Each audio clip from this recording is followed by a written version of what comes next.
Sir, pag ganito bang palusong, kailangan ba mag-manual ka pa?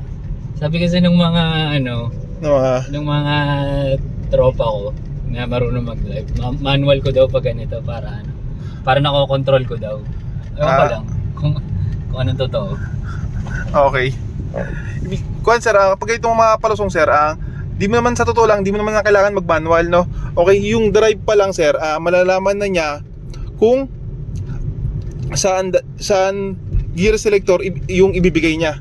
Okay, kaya ang diskarte talaga kapag palusong na ganito is sobrang bagalan mo lang para ma-detect ng kotse na mabagal ka lang. Ibig sabihin, pag mabagal ka, yung shifting ng gear is mababa rin. Mababa rin, okay? Ang nangyayari po kasi sa iba, binibilisan nila. Kaya minsan kapag hindi kumagat yung preno nila, ang sinisisi nila yung gear. Mali po kasi yung pagkakagamit nila. Ibig sabihin, kapag ganito pong palusong, syempre hindi nyo mo kailangan bilisan dito, no? Kasi kapag binilisan nyo po dito sir, ang mangyayari talaga, yung gear selector mo is magtutuloy-tuloy po yan. Hindi mo na, ayan. Kaya kapag ang diskarte po talaga kapag mga ganitong palusong is ilagay nyo lang po sa drive, then bagalan nyo po. Sobrang bagal lang kayo para ma-detect din ng kotse nyo na mabagal kayo. Kumbaga siya, hindi siya mag-ship basta-basta. Pag once na binilisan nyo po kasi yan, yung gear selector natin is mag-ship din yan pataas. Okay, kaya yun ang pagkakamali ng iba.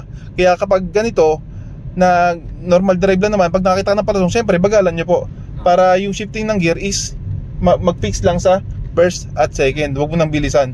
Anong nangyayari sa iba? Yun nga, tulad nga sinabi ko kanina, binibilisan nila. Kaya yung shifting is tuloy-tuloy din, pataas din siya.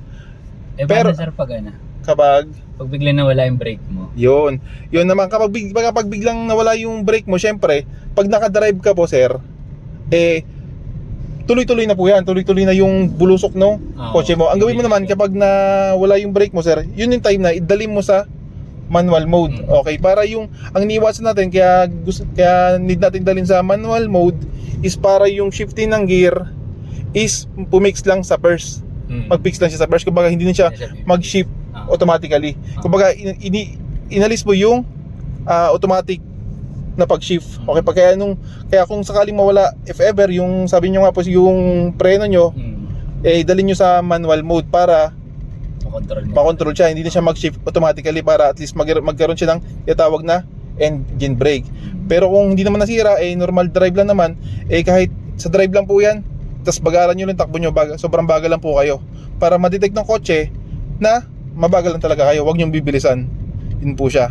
Wala siyang kahit drive lang, alam na po niya yan yung gagawin niya. Yun lang. Yun lang mapapayo sir.